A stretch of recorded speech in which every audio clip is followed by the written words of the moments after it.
Hello, my name is Roberto Picos, and I'm going to talk to you about Stanley Black& Decker, the financial data, financial statements, and where they stand financially. Stanley Black& Decker, formerly known as Stanley Works, is a Fortune 500 American manufacturer of industrial tools and household hardware and provider of security products and locks, headquartered in New Britain, Connecticut.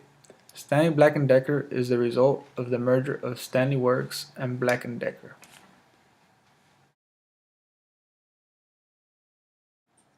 Now let's get into the numbers for Stanley Black& Decker. The balance sheet is one of the most important documents for a company because with this document, you can track if the company is in debt or not. As you can see here, total current assets have gone down from 2012 to 2013. Total current assets have changed from 4.1 billion to 3.9 billion. Not a dramatic change, but still, it's still something to keep an eye on. Overall, this hasn't affected much since the total assets increased from 15.8 billion to 16.9 billion. As far as liabilities are concerned, Stanley Black & Decker has experienced more liabilities from 2012 to 2013. Total liabilities for 2012 were 3 billion to 3.9 billion.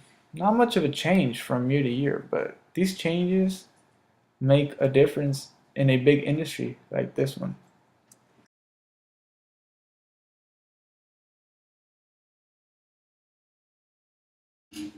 In addition to the balance sheet, I also will provide you with Stanley Black & Decker's income statement.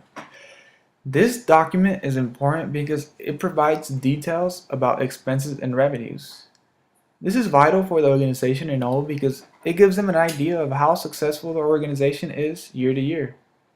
As you can see in this image, Stanley Black & Decker has grown dramatically from bringing in net sales of 9.3 billion in 2011 to bringing in an amazing total of 11 billion in 2013. As far as spending money, Stanley Black & Decker have increased their spending little by little every year. Every year they have spent a billion on costs and the necessary expenses for the company. In 2011, they spent 8.7 billion, and in 2012, 9.6 billion, and finally they spent 10 billion last year alone on their costs and expenses.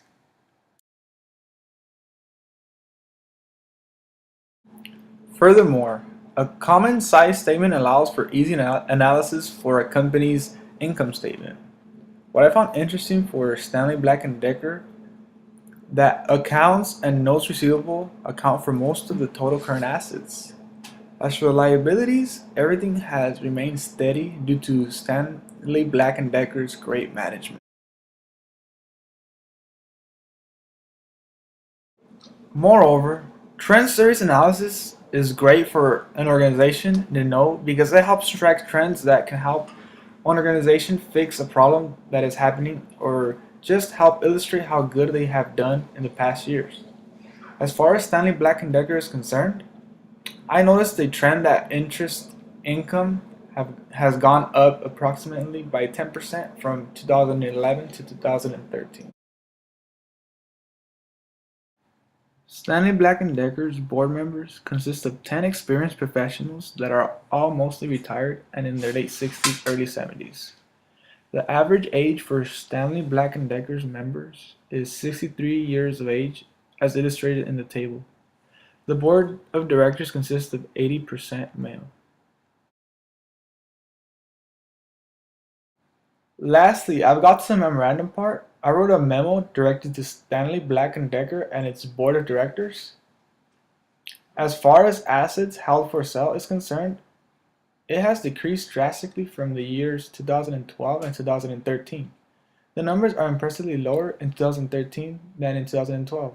In 2013, it was 10 billion, and in 2012, it was 171 billion. The company is currently experiencing an increase in net sales from 11 billion to 10.1 billion dollars from year 2012 to 2013. I recommend that Stanley keeps and maintains a steady flow of income. Also, this entity needs to put more emphasis in differentiating themselves from the other competitors.